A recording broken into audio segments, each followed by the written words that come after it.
hari ini kita kedatangan tamu yang sangat spesial. Nah, ini dia bintang tamu kita hari ini. Dengan kakak siapa? Hai guys, hari ini aku diundang ke podcast Suara hari ini. nama aku Cut Fatimah Azura Salsabila, biasa dipanggil dengan Zura.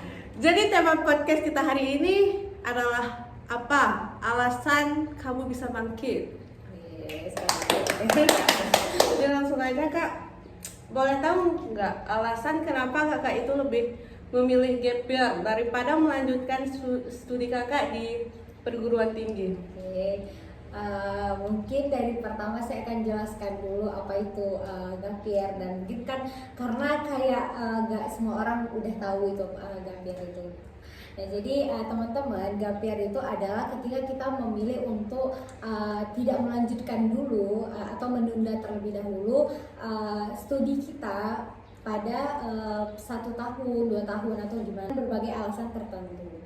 Nah, jadi saya itu pertama itu pas lulus, sehabis lulus SMA itu saya memilih untuk gap year dulu 1 tahun nih Kak. Jadi selama 1 tahun itu saya mempersiapkan diri untuk lebih matang masuk ke perguruan tinggi.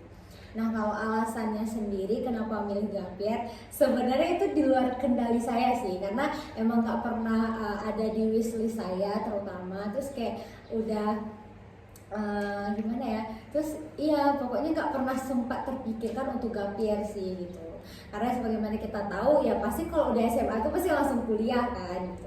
Terus karena udah siap SMA nih gitu, jadi kayak pas lagi persiapan untuk masuk perguruan tinggi, terus saya kebetulan kan milihnya tuh FK gitu. Jadi saya emang dari pertama tuh ngejarnya FK gitu. Saya ambil FK Unsyah pilihan pertama, FK Unimal pilihan kedua. Nah, kebetulan di situ belum rezeki guys. Jadi karena belum rezeki di FK, terus karena emang dari pertama tekadnya itu sebenarnya di FK, jadi saya memilih untuk ya udah coba FK untuk tahun depan lagi gitu. Jadi sebenarnya alasannya itu untuk gap year karena emang kejar FK. Kalau boleh tahu nih kak, orang tua kakak atau keluarga kakak saat kakak mengambil keputusan untuk gap year itu mendukung atau gimana gitu? Oke, kalau misalnya dari orang tua, kebetulan orang tua saya tuh lebih kayak membebaskan anaknya untuk memilih apapun untuk studi gitu. Jadi kami nggak pernah kayak ditetapkan habis ini harus ini gitu. Dan kebetulan latar orang tua saya juga nggak ada yang sampai ke perguruan tinggi gitu. Jadi mereka juga sebenarnya mungkin mindset mereka tuh lebih ke yang penting ada kerja gitu. Nah, jadi karena mindset mereka begitu, mereka mungkin lebih mengarahkan kami untuk ya udah gimana cara jalannya, yang penting kami itu bisa dapat kerja dan bisa mencukupi kebutuhan kami di hari esok gitu. Nah, jadi pas saya bilang saya tetap kekeh untuk memilih FK, mungkin dari orang tua pertama ada rasa khawatir ya Kak gitu, ada rasa khawatir kayak ini nanti kedepannya bakal jadi nggak gitu. Yang mana kita tahu kalau misalnya udah nganggur 1 tahun, gap year itu bisa dibilang nganggur ya guys. Jadi udah nganggur 1 tahun itu ada kayak rasa nanti bakal ada semangat yang sama nggak untuk memulai pelajaran lagi gitu. Jadi khawatir ada, tapi lebih ke mungkin karena anaknya udah kekeh untuk memilih gap year, jadi orang tua juga kayak yakin-yakin aja gitu. Nah, sekarang kita tahu nih bahwa orang itu memandang gap year itu pasti rendah kan, karena mereka itu berpikir dia nggak kuliah, dia nganggur, dia apa gitu. Gimana sih pandangan kakak terhadap hal-hal yang seperti itu gitu, dan gimana sih cara kakak mengatasinya gitu? Oke, mungkin pandangan seperti itu yang benar ya guys. Jadi pas kalau dari orang tua tadi membebaskan, tapi pas saya memberitahukan, bisa bilang kita publish ke teman-teman kita kalau kita memilih gap year, itu orang kayak kenapa gap year kayak gitu, sayang loh umurnya kayak gitu. Ya itu nggak salah juga gitu, karena menurut aku setiap orang tuh punya hak sendiri sih untuk memiliki pandangan sebagaimana gitu kan, sebagaimana orang tuh mau itu hak mereka gitu. Tapi mungkin lebih kayak mana bagaimana caranya kita caranya kita untuk bisa mengatasi hal tersebut dengan diri kita sendiri guys. Jadi lebih kayak gimana kita tuh mencari cara untuk kita bisa tetap acuh dengan orang-orang seperti itu dan teguh ke pendirian kita sendiri Kak. Mungkin dari aku itu sih. Terus kalau misalnya cara mengatasinya ya, nah jadi pertama itu kita harus yakin kalau pandangan orang, omongan orang itu, ya kita tahu manusia ini berbeda-beda, tapi mereka tuh nggak ada yang benar-benar bisa memengaruhi diri kita guys. Jadi misalnya mereka bisa ngomong apapun, tapi tetap yang menggerakkan hidup kita, roda putaran di dalam hidup kita itu tetap kita sendiri guys. Jadi mereka bisa memberikan saran, tapi nanti ketika menjalankan itu tetap kita sendiri. Jadi pertama kita harus sadar ini sih.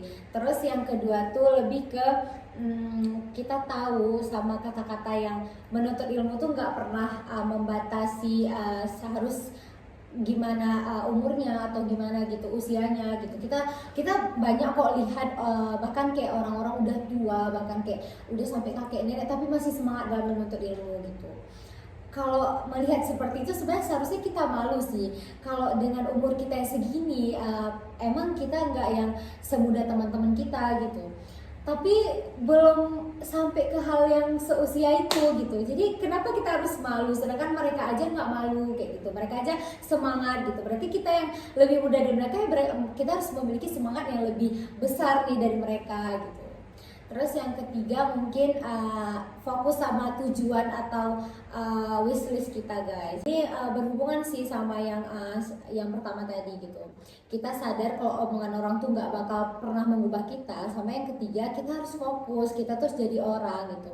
Jadi misalnya keterlambatan itu ketika kita udah jadi orang itu tidak akan dilihat lagi guys. Nah jadi orang-orang itu lebih kayak lihat, oh udah jadi dokter ya, oh udah jadi ini gitu. Mereka nggak lihat prosesnya, mereka nggak lihat tahapannya untuk menjadi itu gitu.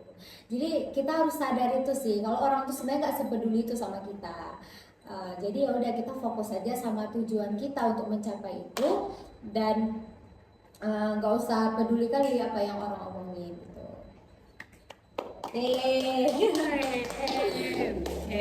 Boleh dong Kak beri motivasi sedikit untuk teman-teman di luar sana yang mengambil gap year gitu agar mereka tetap semangat gitu. Jadi mungkin ini motivasi untuk kalian semua dan pasti untuk saya sendiri juga, kita sama-sama masih belajar.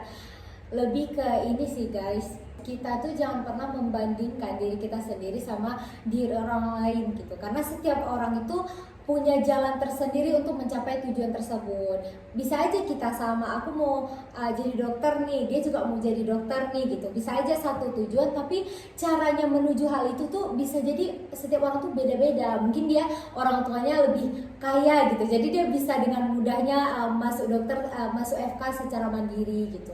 Mungkin kita harus bekerja lebih keras lagi untuk masuk FK gitu. Jadi kita tahu setiap orang tuh punya jalannya berbeda-beda gitu, dan rezeki orang tuh udah diatur sama Allah dan gak mungkin ketukar guys. Nah terus karena kita sadar akan hal itu, gimana caranya kita membakar semangat tapi lebih positif, yaitu kita membandingkan diri kita sendiri dari yang ini sama yang lalu guys gitu. Jadi ketika kita udah memiliki peningkatan dari hari yang lalu, maka itu sebenarnya udah keren versi kita sendiri gitu. Jadi lebih ke jangan membandingkan diri kita dengan orang lain, tapi bandingkanlah dirimu dengan dirimu sebelumnya. Mungkin segitu aja motivasi dari saya.